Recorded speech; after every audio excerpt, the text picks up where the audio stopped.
Welcome to the Politics Guys. I'm Michael Baranowski, a political scientist at Northern Kentucky University. My guest today is Ryan Avent. Mr. Avent is a senior editor and columnist at The Economist and author of The Gated City and, most recently, The Wealth of Humans, Work and Its Absence in the 21st Century. In addition to The Economist, his work has appeared all over the place, including, but hardly limited to, The New York Times, The Washington Post, The New Republic, The Atlantic, and The Washington Examiner. Prior to coming to The Economist, he worked as an economic consultant and an industry analyst for the Bureau of Labor Statistics. He has an economics degree from North Carolina State University and a Master's of Science in Economic History from the London School of Economics. Ryan Avent, welcome to the show. Thank you very much for having me. I'd like to start with the title of your latest book, which I guess is a nod to Adam Smith's The Wealth of Nations, of course, a book written in the early stages of the Industrial Revolution in an attempt to get at what makes nations prosperous. And so I'm wondering, do you agree with Smith that, other things being equal, nothing beats free markets and the invisible hand for creating prosperity? I think I do agree with that, if provided we sort of, keep the other things equal in mind. At the time Smith was writing, there was a very different intellectual climate. He was pushing back against the idea that, for countries, competing against each other, a gain for one was necessarily a loss for the other. And so the idea that actually there's the opportunity for mutual gain through exchange was really important and not something that people accepted at the time. I think that's sort of built deeply into our culture now, the idea that, markets work, markets are a good way for us to make ourselves richer as a society. And I think kind of the context to remember now is that, markets have to have a social legitimacy, that we all have to, continue to agree that that's the right way to run an economy. And if the outcomes that we see are too unfair, if they overwhelmingly benefit some groups and not others, then that legitimacy kind of falls apart and we wind up in a place where we're all much worse off. Right. So you're pro-market, but you, I guess, would take issue with some of the sort of blind market cheerleading that goes on in some quarters. Yes, I think that's right. Okay. Now, the second part of your book's title is Work and Its Absence in the 21st Century. To me, that suggests you think work is going away, at least to some extent, in this century. And so what's going to happen to all those jobs? Well, that's the big question. And the book focuses on the digital revolution, the arrival of really powerful computing tools that I think will eventually allow machines to do quite a lot of what humans do today, and that's going to create some pretty significant challenges for us. Now, the question of what exactly happens to work depends almost entirely on how we respond to it, and that's a lot of what I try to get to in the book. And I think there's sort of this the popular concern is that suddenly we have robots, they can do anything humans do. There's mass unemployment, and then either we're in a utopia or the robots take over or something like that. And I think it's actually a more complicated picture than that. I think what we would like to do is move toward a world where people can work when they want to, where they have opportunities to develop their skills and contribute. But we have all these social systems in place now that depend on people earning a living by working full time. So we don't have a very generous social safety net. You can't really live well or outside of poverty if you're not working. A lot of the benefits that we get from healthcare and pensions come through jobs.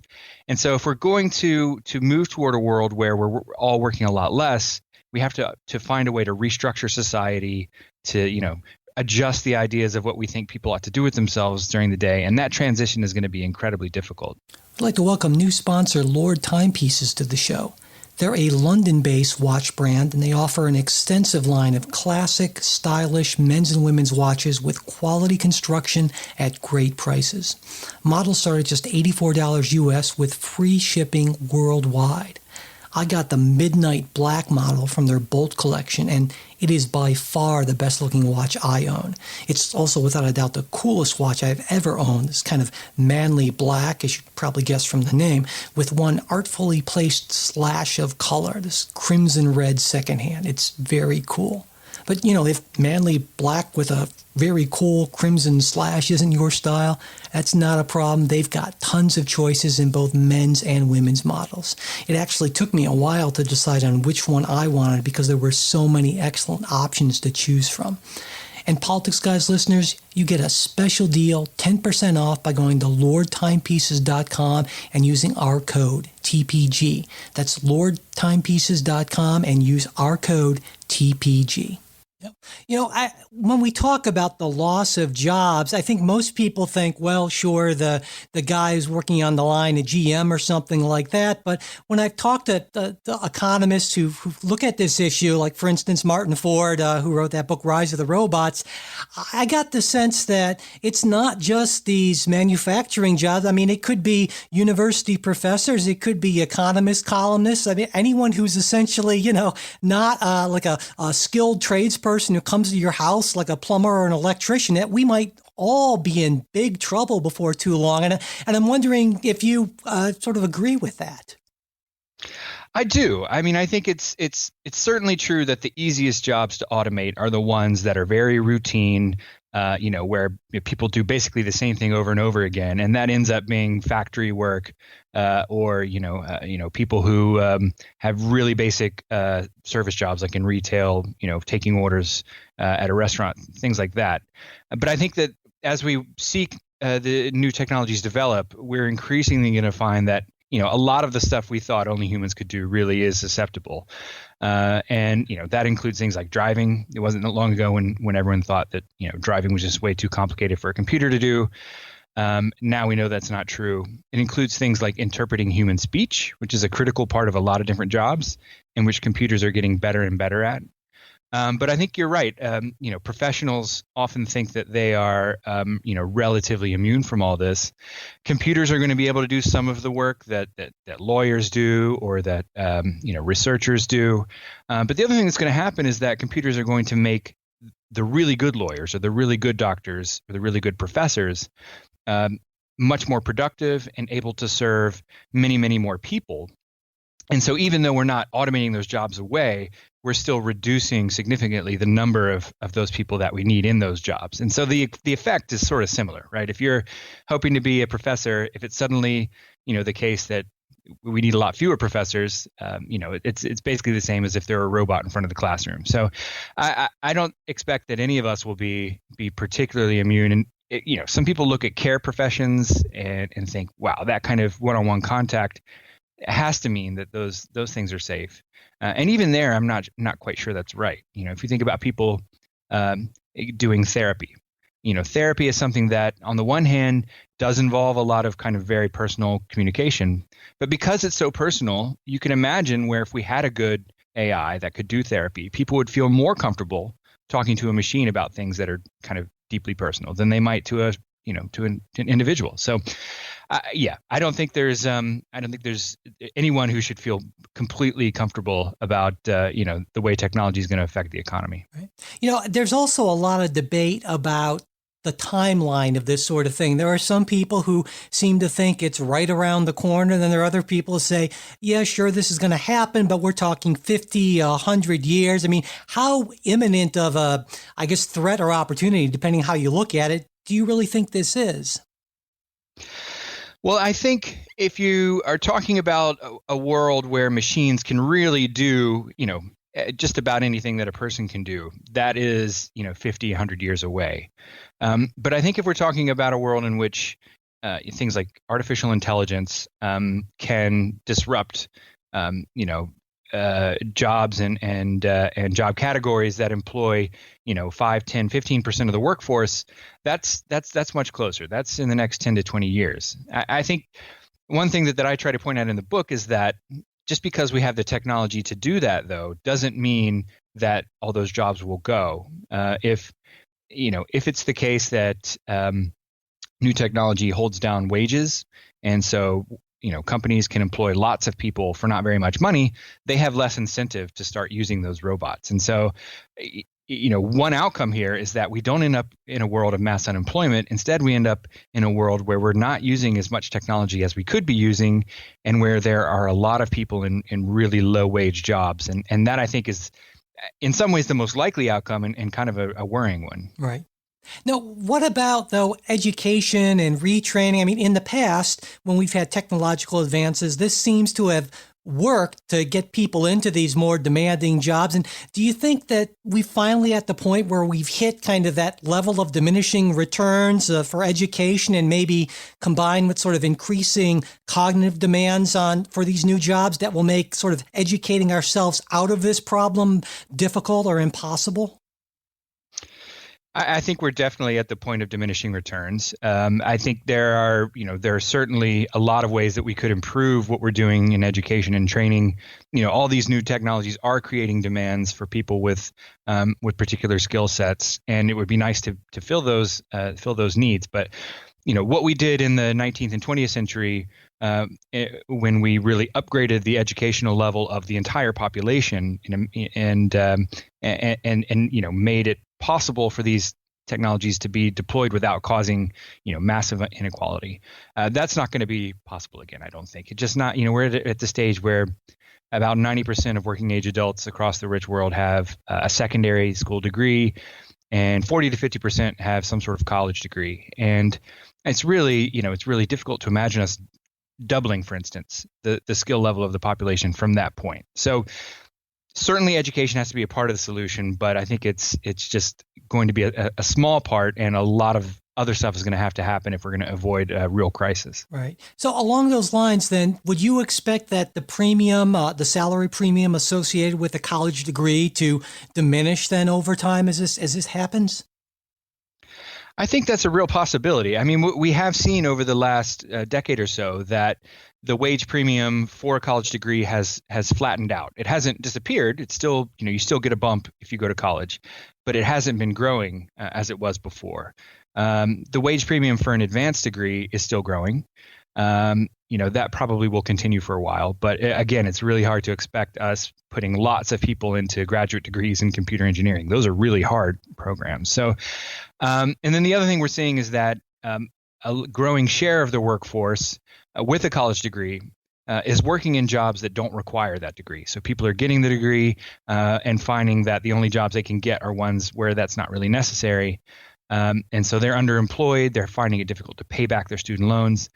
So, again, it's generally worthwhile to get one, but it's not the ticket to kind of, prosperity that it was in the past. Right. Now, you mentioned the student loans portion of it, and that's a type of debt that seems to keep on going up and up. And so it seems like more and more kids are getting degrees and going into debt for them, and yet the returns they're likely to see are going to be diminished over time then.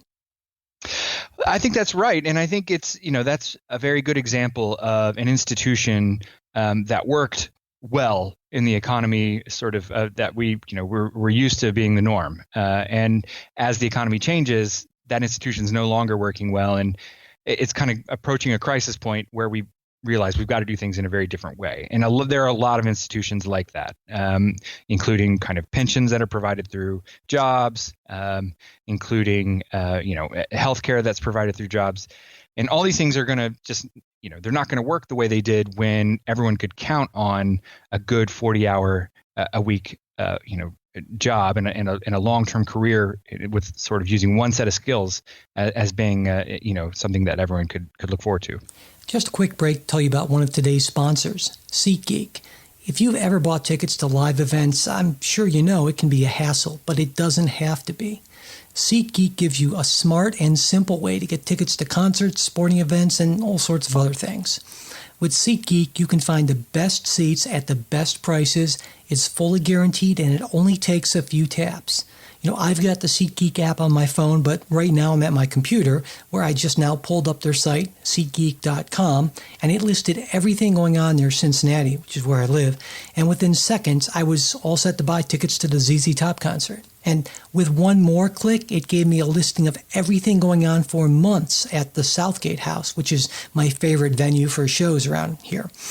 Plus, with SeatGeek, you get track and get updates on venues, events, all the performers you want to see. So, for instance, the next time my favorite group, which is, I think, the old 97s, when they come to town, I'm going to know about it. And you can even connect with Spotify, your music library, and Facebook to get notifications about artists you listen to or follow. Though if you're not a notification person, you can easily turn that off. And when you buy a ticket, they'll even put the day and time of the event on your calendar if you want.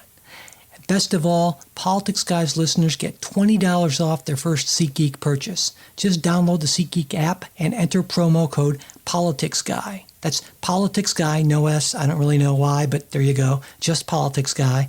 Enter that today, and that's promo code Politics Guy at SeatGeek for $20 off your first purchase. Thanks. I'm going to just push back a little bit on this to get your reaction. Some people have said these comparisons between the Industrial Revolution and the digital or computer revolution are really not all that good, because that the computer revolution has been sort of a big nothing burger. That there's that old line about how you see the computer revolution everywhere but in the productivity statistics, and people are essentially overreacting to this. What do you think about that line of reasoning? I mean, I certainly understand where it comes from, and probably 5 or 10 years ago, I would have thought that's right. That basically the digital technologies that we're discovering today aren't nearly as powerful as it was to discover electricity or steam engines or or cars. I think that gets harder and harder to accept as time goes on, and as we see just how capable the new technologies are. And to me, machine intelligence is the thing that's really going to be a game changer. It's not in wide use now. People are sort of figuring out how they can use it in ways that are profitable. But thinking computers that can really respond to individuals as a human would, that's just something that can be transformative in industries right across the economy, and will turn everything on its head. So I think it is correct that the productivity statistics at the moment don't look as we think they ought to if we were really experiencing a revolution. But it's also instructive to look back at the 19th century and note that it wasn't the case that year after year after year there was rapid productivity growth. There were booms, there were busts, there were periods when we had a new technology, but we hadn't figured out how to use it yet, and there was a bit of a lull. So, I think ultimately we will see that this is as fundamental a change in the economy as the Industrial Revolution was. Right. So it's kind of like, I guess there was that period in the beginning when electricity was introduced to factories, where the factory workers the owners didn't know how to sort of arrange their machines to take advantage of it, and were still setting things up as if they were steam powered or things like that. And so we need to learn how to use the technology in the most efficient and productive way, at least in part. Absolutely. I think that's exactly right. And I think the thing that's really, scarce in the economy today that we have way too little of is just the know-how to use these new technologies in a productive way, in a way that improves life for people. And it's going to take us a while to build up that stock of knowledge. But once we do, it's going to be there will be dramatic changes, I think. Well, and with any dramatic change, it seems to me that the effect is never uniform, right? And certain groups, I assume, are going to be affected in a bigger and a smaller way, and more and less beneficial ways. And so I'm wondering, who do you see, at least in the near term, being the likely winners and the likely losers from this shift? Well, I think the pattern that we've seen over the last 10 to 20 years is pretty instructive. That sort of basic skills are probably going to continue to be devalued by new technologies. Consumers will benefit in some ways. We have this wealth of information available to us for almost no money. As the technology and for sort of medical care and education work improves, those things ought to get better and cheaper as well. So consumers will benefit a little bit. And then I think the big winners will be the people who control the technology, who have control over that limited stock of know-how. And that's largely going to be shareholders and top managers at big companies like Facebook and Apple. And they're in a position where they are able to wield quite a lot of bargaining power relative to both the workers they employ, the people they sell to, their suppliers, and that's not going to go away for quite a long time, I don't think. Our final sponsor this week is Blue Apron, the #1 fresh ingredient and recipe delivery service in the United States. Their mission is to make incredible home cooking accessible to everyone. They made it accessible even to me, and I'm a guy who's about as much of a gourmet cook as Donald Trump is a shy, reserved wallflower. And they do it with amazingly fresh ingredients, all while partnering with local producers around the country and sourcing to support a sustainable food system. Now, the thing I really love is that you get everything you need, down to the seasonings, delivered right to your door with clear, full-color preparation instructions. Even I can make great meals with Blue Apron, like warm smoked trout and asparagus salad with fingerling potatoes and garlic croutons, or spiced zucchini enchiladas with creamy lime and tomato rice, and peach honey glazed chicken with mashed sweet potatoes, collard greens, and Thai basil. Good stuff. And all this deliciousness is less than $10 per person per meal, delivered right to your door. Check out this week's menu and get your first 3 meals free with free shipping by going to blueapron.com/TPG. The TPG is important, obviously, because that lets them know that you're coming from us, and you'll get your discount and we'll get credit for bringing them to you. So you'll love how good it feels and tastes to create incredible home-cooked meals with Blue Apron. So don't wait. That's blueapron.com/TPG. Blue Apron, a better way to cook. Well, I'm also wondering if there are going to be likely to be effects that are different in different countries. Do you think that there are any countries that are maybe better or worse positioned for this sort of change? Well, I think that, sort of speaking broadly, the developed countries are in a much better position. It's going to be much easier for them to deploy these new technologies as they sort of become ready for use. They also have well-developed social safety nets that are going to provide more of a cushion for the people in those countries as these disruptions occur. I think things are going to be very difficult actually for the emerging world. And there's been a kind of a very lucky period or fortunate period over the last 15 years where a lot of poorer countries were growing very fast, catching up to the rich world, and a lot of people in those countries were coming out of sort of serious poverty, and that was a good thing, even if it was a little uncomfortable for developed countries. But that relied on those countries being able to use cheap labor as a way to kind of get onto supply chains, and so companies would find it useful to put assembly plants in places where workers were very cheap. If you're then able to automate just about anything that can be done in a factory, it's no longer there's no longer much point to putting a factory in China or Vietnam, and those countries lose their ability to start participating in the global economy, and that's worrying. Most of the world's people live in countries that are poor. If they don't have a viable route to develop and become rich, that's going to mean a lot of human suffering. It might also mean a lot of migration that affects the politics in the rich world. It might lead to a lot of conflict. It's kind of a worrying scenario, I think. Yeah, definitely. Do you think that there are also geographic effects within countries? Like, for instance, it seems to me that places like San Francisco, New York, London, they're becoming so expensive that really only the wealthy can afford to live there and have any kind of quality of life. And I'm wondering if you see that as well, and if so, if you think this is due in any part to these changes in the economy. I definitely think so. I think the places that are most successful are the places where there's a large number of highly skilled people who are working to figure out how to use these new technologies. They're the places where what know-how we have about how to make digital technology work is concentrated.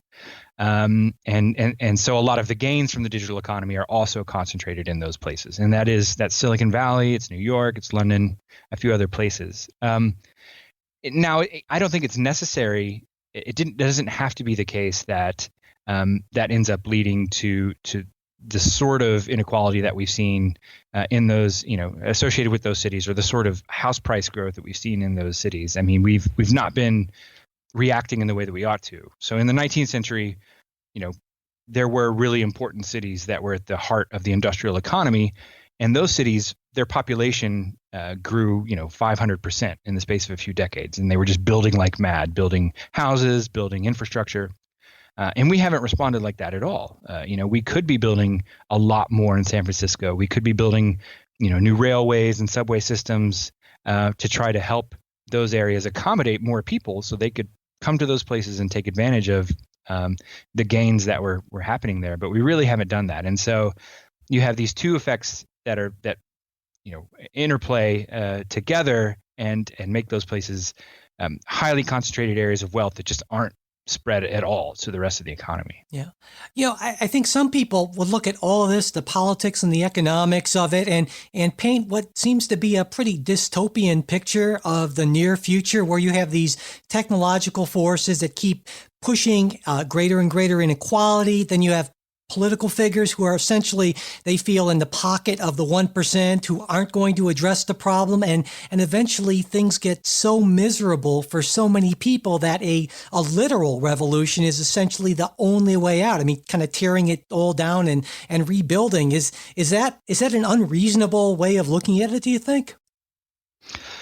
I don't think that's unreasonable. And I keep kind of pointing back to what's happened before, but I think in a lot of ways, economic history is pretty instructive here. And, when you have these really dramatic technological changes, you have to expect that society is going to need to adjust, that we're going to need to govern a little differently, that we're going to need to have different regulations and different tax systems, that, things are going to have to change.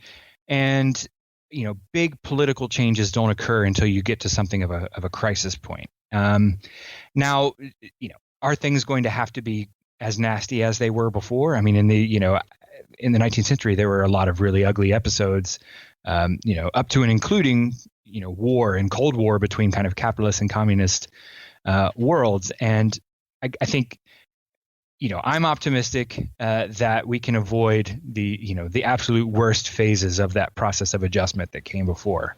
Hopefully, we will have learned some lessons from history. We have some things in place like democracy and social safety nets that ought to make the adjustment process a little easier. But yeah, this is going to be a bit of a battle across society to figure out, what do we need to do to make sure technology works for everyone? And, that's the people who benefit now are not going to give up their sort of benefits so easily, and so it's going to be in some ways, ugly, but hopefully not too violent. Let's hope not. But, I think that's a great point about the struggles and sometimes armed struggles in the 19th and even early 20th century. I think a lot of people aren't aware of how violent things really were. Another thing you mentioned is you talked about the social safety net. And, there are some economists, both on the right and on the left, who seem to favor, at least in theory, some variant of a universal basic income under the argument that essentially these jobs are not going to come back. We're not going to be able to find jobs for people, but we can't just abandon them essentially. And so I'm wondering, what do you think about the idea of a universal basic income? Well, I like it. I mean, I think it's an efficient way to give money to people who are poor and help them. I think there are some sort of philosophical things about it that I like. And I think most importantly, it gives people a way to refuse bad jobs. It gives workers bargaining power, which they're very short of today. I think obviously there are some very significant difficulties that have to be overcome, in terms of how do we generate the political momentum to get it passed?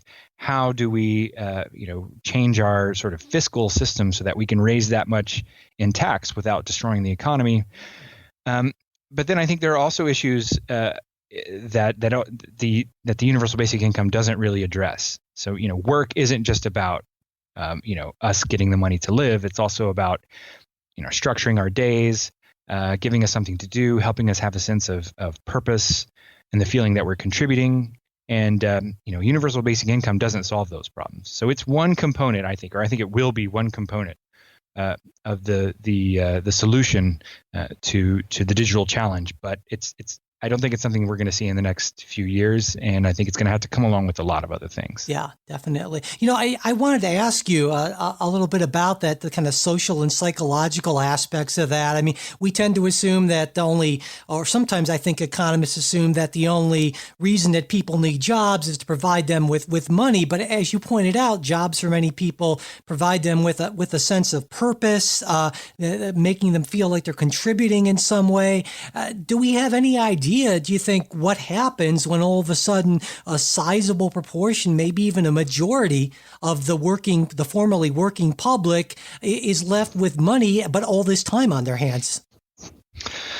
Well, it's kind of interesting. And I think that, we have a bit of a natural experiment going on right now as we watch this huge generation of boomers start to retire, because it's a lot of people who are still, for the most part, quite healthy and have a lot of, they're looking at several decades in which they're going to be able to be functional adults in society, but they don't have to work, and they have something like a universal basic income, either through Social Security or through their other pensions and 401ks.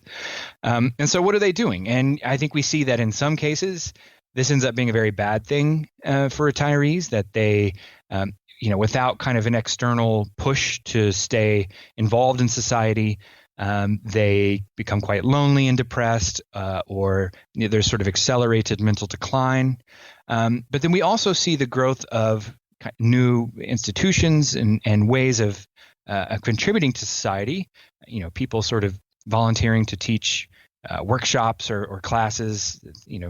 Let other people learn the skills that they've developed.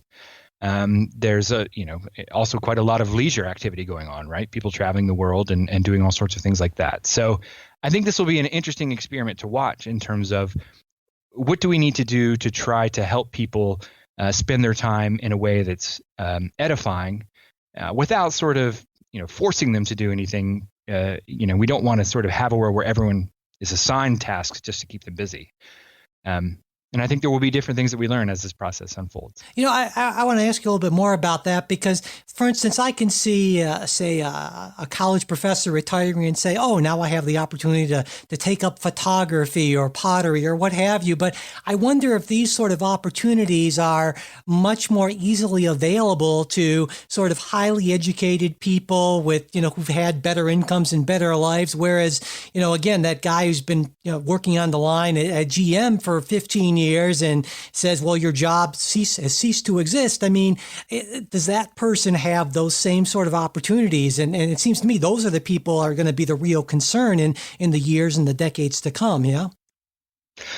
Well, I think there's two questions. One is the opportunity. And I think, people who have had more of a white collar life have more opportunity, both in the sense that they've been educated in ways that sort of help them figure out what they enjoy and how to spend their time in an edifying way. Also, they probably have more money to spend. And, the guy who's been working on the line might very well want to tour Europe, but can't do it on his Social Security check. So the opportunity is certainly an issue. But I think there's also a question of community. And, people take their cues from how they ought to be spending their time from their peers, from the people around them. And if there's segregation in communities where all the sort of white collar retirees are in one place and all the blue collar retirees are in another, then it may be the case that you get these two equilibria, one which is good and one which is bad. And so I think it's worth thinking about what do we need to do to strengthen the communities that retirees are in and to try to just have those soft social cues or to keep people engaged and talking together. So they are, not just shut in front of their television, possibly, just drinking their days away. And I think in the U.S. especially, we're a little uncomfortable talking about that kind of community development. It's a very individualistic place, and that's great. But I think in the future, it's going to be increasingly important to talk about the social capital that helps people live healthy and happy lives. Yeah. I think a lot of people are definitely feeling this concern and this stress. And certainly a lot of folks have argued that this was in large part behind the election of Donald Trump to the presidency. And so I'm wondering, do you see anything in his economic policies, trade, immigration, taxes that you feel would do anything to address what I've identified as kind of the underlying concerns? To be honest, no, not really. I mean, I think the only thing you might want to, you might sort of reach for as a positive would be the political activism that his arrival has spurred, and the extent to which everyone is really engaged in politics now, largely because they're angry or scared or things of that nature. That is something that can boost community ties and community involvement. I think it would be nice to not, to not have that be the thing that pushes people into becoming more involved. The fact that they're scared to death or angry or upset with outsiders in their community. But no, I think the things he's talking about in terms of trade policy and tax policy are not things that are going to really help the people who voted for him. I think cuts to social programs, cuts to education certainly aren't going to help help us prepare people for a world in which the working life is very different. So no, to be honest. Okay, I wanted perhaps a positive note, and I'll try to find a little bit of a silver lining here. I know at least it was in a recent interview, in fact, with The Economist, where President Trump suggested he was open to the idea of a VAT tax, which a lot of economists feel could raise the sort of money that we would probably need to do something like enhance social programs. So I don't know, am I reaching too much here, do you think? Or? Well, so there for a while there was a tax plan under consideration where there was something that looked a little bit like a VAT, and that was something that at The Economist we said this doesn't look awful. I think actually that plan sort of originated with the House leadership with Paul Ryan and others, and you're right. In Europe, a VAT it's a very efficient tax. It helps raise a lot of money that then can fund a more generous welfare state. I'm just not, sort of looking at what seems to be on the table. I'm not sure that raising a lot of money is kind of the priority of the tax reform that's under consideration. But, if you were able to get something like a VAT in place, that's something that you could come back to in the future, reform, raise if necessary. And so, that would be potentially a positive if it were to be passed. Yeah, I can only imagine the House Freedom Caucus's reaction to that sort of proposal. But one final question I have for you: what advice do you have for people who want to develop a deeper understanding of economics? I mean, aside from your work and reading The Economist, I always recommend The Economist to people. But are there any resources, whether they be websites, apps, books, podcasts, what have you, that you think would be particularly good, particularly useful to folks? Well, it's kind of an extraordinary time. There are just so many resources available. I certainly would recommend people subscribe to The Economist and things of that nature. But there are some very good podcasts around. I like Russ Roberts' podcast. I like FT Alpha Chat, even though the FT is something of a rival of ours. And then there are also some good podcasts on sort of policy issues produced by Vox.com. And then there are also some really good online courses, essentially, or online tutorials that relate to basic economic concepts, and then not so basic as well. And I know Tyler Cowen relatively well, and what they've done in creating Marginal Revolution University, which is a series of online economics courses, is pretty spectacular. And they're not boring. They're fun to pay attention to. So, those options are there. But then there's just so much to read. And I think it's an interesting time for economics in general, because a lot of the academic debates are being hashed out in the open in newspaper editorials and in books. And I think it's a very exciting time to be learning about economics. Yeah, most definitely. All right. Well, with that, we'll close. Ryan Avent, thank you so much for taking the time to talk with me today. It was my pleasure, Mike. That's it for this Politics Guys interview. We hope you liked what you heard and that you'll check out today's sponsors. LordTimepieces.com, makers of fashionable quality watches, where you can get 10% off by using our code TPG at checkout. SeatGeek, the easy way to get tickets for live events at a great price and where you get $20 off your first purchase by using our code PoliticsGuy at checkout. And finally, Blue Apron, Great fresh meals delivered right to your door for less than $10 per person per meal. Get your first 3 meals free with free shipping by going to blueapron.com/TPG. That's blueapron.com/TPG. If you've got a question, comment, correction, or just a random thought you want to share with us, you can reach us at mail@politicsguys.com. Our Facebook page, where you can message us and where we post throughout the week, is facebook.com/politicsguyspage. We're also on Twitter @politicsguys. We'll be back with our weekly news roundup and analysis on Sunday. We hope you'll join us.